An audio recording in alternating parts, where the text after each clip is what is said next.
तो भाई लोग नमस्कार। अभी की बड़ी अपडेट है कि प्रमोद परम यादव एक और नई भोजपुरी 2024 का नवरात्रि देवी गीत लेकर आ रहे हैं आपके बीच में। उस गाना का फाइनल पोस्टर जारी कर देगा। इसी वीडियो में इसी गाना जानकारी दूँ उसके बीच में किस चैनल पर कब लॉन्च कब तक सुनने को मिलेगा। जो भाई लोग तो चैनल सब्सक्राइब नहीं किए हैं तो प्लीज़ चैनल सब्सक्राइब कर लीजिए। सबसे पहले ऐसा भोजपुरी रिलेटेड सब जानकारी जाने के शुरू से तक इस वीडियो में बना आपके बीच में चैनल पर जानकारी मिल करेगा।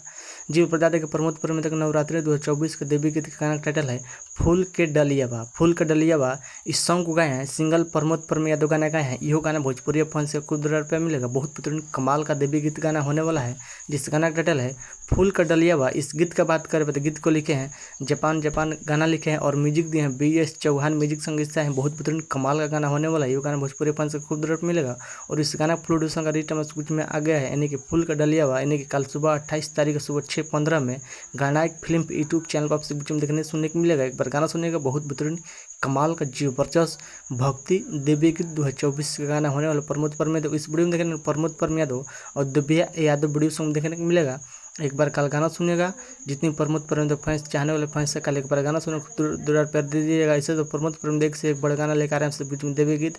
यह गाना खूब दूर प्यार दे दीजिएगा। जिस गाना टाइटल फूल का डलिया हुआ आप लोग बताइए कि प्रमोद परम यादव वीडियो अपडेट न्यूज कैसा लगा। अपडेट न्यूज पसंद पड़े प्लीज़ वीडियो को लाइक कीजिए, चैनल सब्सक्राइब कीजिए, दोस्तों भी शेयर कीजिए। बस वीडियो में इतना ही, मिलता है अगले वीडियो में। जय हिंद जय भोजपुर। धन्यवाद। दबा वीडियो शेयर कीजिए। कल एक बार गाना सुने फूल का डलिया सिंगल म्यूजिक। धन्यवाद।